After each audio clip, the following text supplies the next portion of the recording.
Just another quick update on XLM. Now, I know there's a lot of people out there who follow Ariaswave because they like XLM. So let's just take a step back for a moment. Hopefully, you've seen my previous video, and this one in particular, just have to show you something that is relating to the candles. Okay, so this could be a bottom of the A wave, as mentioned in the previous videos. So obviously, um, we can't go below the start of wave one.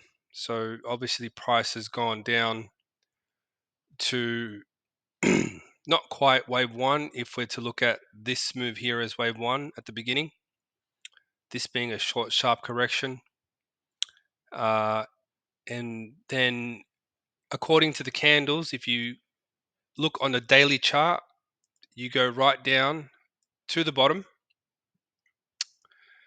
right? I'm not too sure if you're familiar with Steve Nissen's candle analysis, but this pattern right here at the lows, do you know what that is? Right there. That's a morning star candle pattern. Okay, it's a reversal signal.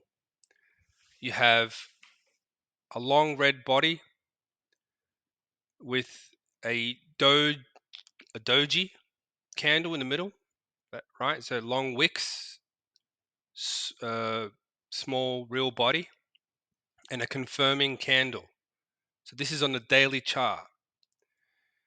Now, I know this is obviously not completely wave analysis right here, but this is a very strong reversal signal, which means price should reverse to the upside.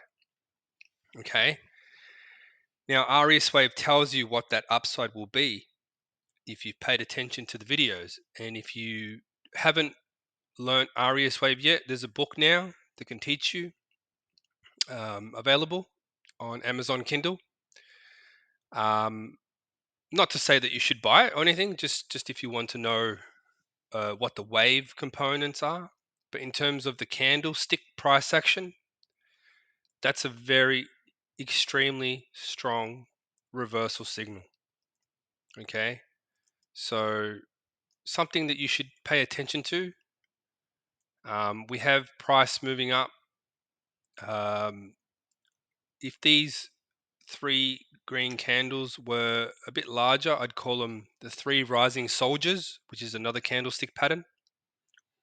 So that would make this uh, pattern even more important.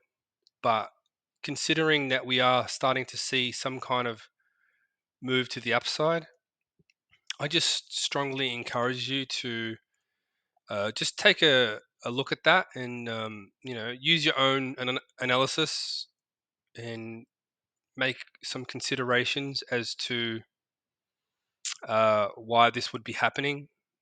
And you know, ultimately, I would expect to see another high above 79.80 cents, roughly 79 to 80 cents.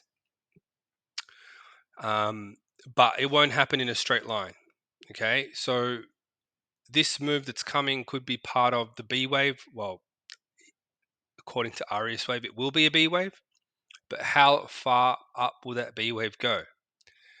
Now, there may be a time where we get a very similar pattern to the upside, where we see an A wave that goes about that high, might get a little bit of a pullback, and then we might get another high up to the top.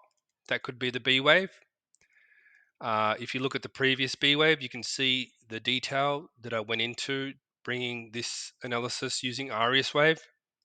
And now that I have, like, and I did call that, by the way, you can go back and check out when I called it around this area here, right at that high there, around 40 cents.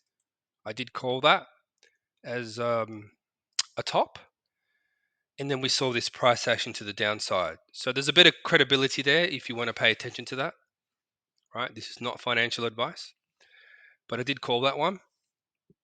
So after we get this far into a correction, things become a bit easier to understand. Now, obviously, if this was going to be the bear market that I initially thought it was going to be, we would have seen something a lot sharper to the downside.